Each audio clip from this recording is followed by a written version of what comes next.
But वृक्ष देखिए, कहते हैं। बट वृक्ष की जो परिकल्पना है कि ये दूसरे को बढ़ने नहीं देता, तो ये माननीय प्रधानमंत्री जी का ये अभिमान है, ऐसे नहीं है।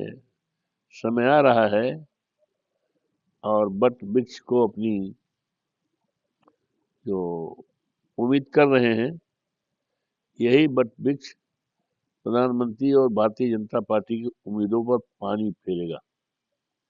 उन्होंने एक बात और कही कि यह संगठन आरएसएस संगठन ने मुझ जैसे लाखों को अपने देश के लिए जीने के लिए प्रेरित किया है।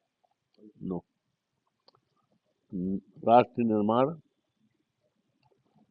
और देश की विकास व एकता के लिए आरएसएस की जो विचारधारा है, कोसों दूर है, कोसों दूर है।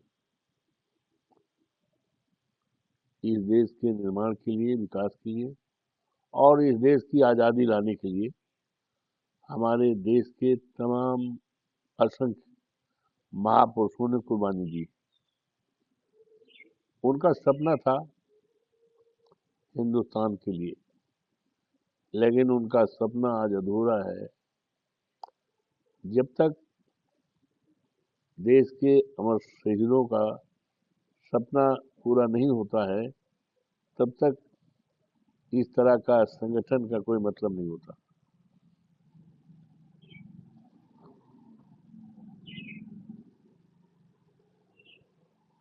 हाथरस के मामले को लेकर के जांच आयोग ने सरकार को अब योगी सरकार की जांच रिपोर्ट सौंपा है और सदन में पटल पर रखने को इसको सौंपेगी। इसको लेकर कैसे देखते हैं? अब देखिए, आने दीजिए रिपोर्ट में क्या है, रिपोर्ट में क्या है और उस रिपोर्ट के आधार पर सरकार क्या करती है, आने दीजिए रिपोर्ट। यूपी विधानसभा के विपक्ष के नेता समाजवादी पार्टी माता प्रसाद पांडे कहते हैं कि मुख्यमंत्री योगी आदित्यनाथ का कि मैं बहुत उनका वो मुख्यमंत्री मैं ज्यादा कुछ नहीं कहना चाहता हूँ।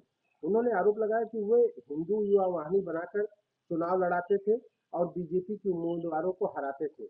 और संबर हिजब कहते हैं जब वो मुख्यमंत्री तो उनकी नजर में हर वक्त दाऊद इब्राहिम नजर आता है। माता प्रसाद पांडे जी का कहना है। ये तो माननीय मुख्यमंत्री जी की जो विचारधारा है, जो सोच है, वो किसी साधु सन्यासी योगी की सोच नहीं लगती। उनके विचारों को हम अभी गए थे लखनऊ में, बजट का वो भाषण सुन रहे थे, तो ऐसा लगा कि ये जो भाषण कर रहे हैं, जो अभिव्यक्त कर रहे हैं, विचारधारा दे रहे हैं, ये किसी साधु सन्यासी योगी का नहीं है और न ही ऐसे मुख्यमंत्री का है इस प्रदेश के, कि जिस प्रदेश का एक गौरवशाली इतिहास। उत्तर प्रदेश देश और दुनिया में अपने गौरवशाली इतिहास के लिए जाना और माना जाता है।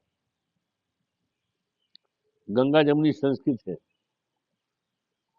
और लेकिन जो विचार दे रहे हैं बाबा जोगीनाथ जी, योगी जी, मुख्यमंत्री उत्तर प्रदेश, ऐसा प्रतीत नहीं होता है कि ये ऐसे किसी प्रदेश के मुख्यमंत्री हैं जिसका गौरवशाली इतिहास देश और दुनिया में है, जिसने इस देश को आधे दर्जन से ज्यादा प्रधानमंत्री दिया हो। और किसी योगी का, सन्यासी का, साधु संत का ये विचार नहीं लगता है। योगी को अपने विचारों में, अपनी अभिव्यक्ति में, अपनी सोच में बदलाव लाना होगा। नेता विपक्ष से माता प्रसाद पांडे बता रहे कि हम भी गए थे संभल, वहाँ ऐसी कोई बात नहीं थी। वहाँ योगी जी की नज़र में सभी बात जितने संभल के लोग हैं सभी दाऊद इब्राहिम लगते हैं। अब योगी के पास तो इस प्रदेश के निर्माण के विकास के लिए और इस प्रदेश में जो युवा हैं, हमारी धरोहर हैं। किसी देश की दौलत सोना चांदी हीरा जवाहरात नहीं होता है, देश की दौलत वहाँ के इंसान, वहाँ के युवा है।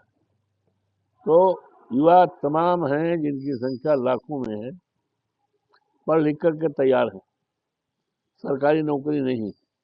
जब भी परीक्षाएं आयोजित हुई हैं, पर्चा लीक हुआ है।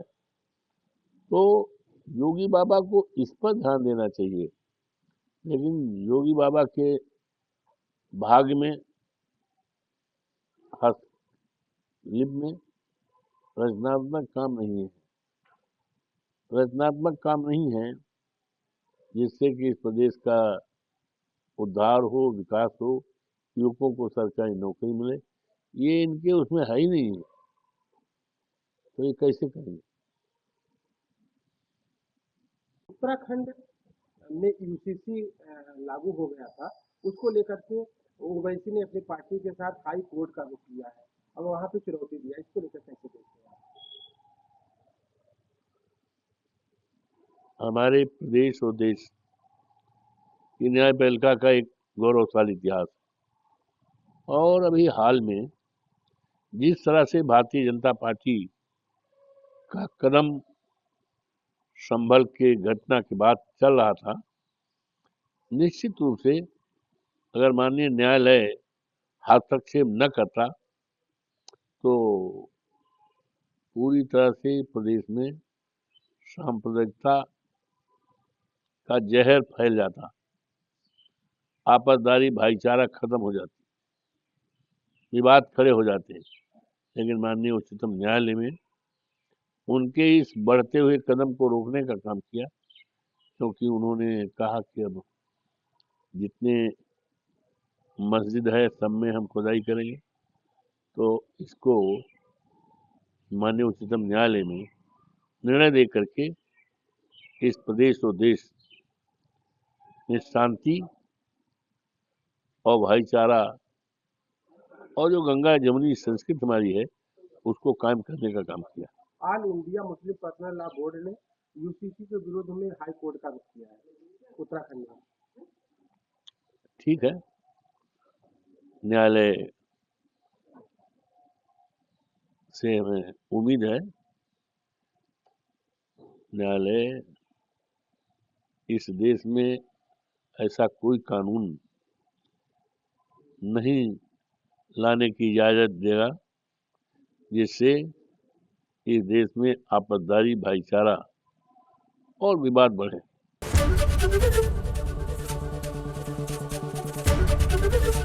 एबीपी गंगा, खबर आपकी, जुबान आपकी।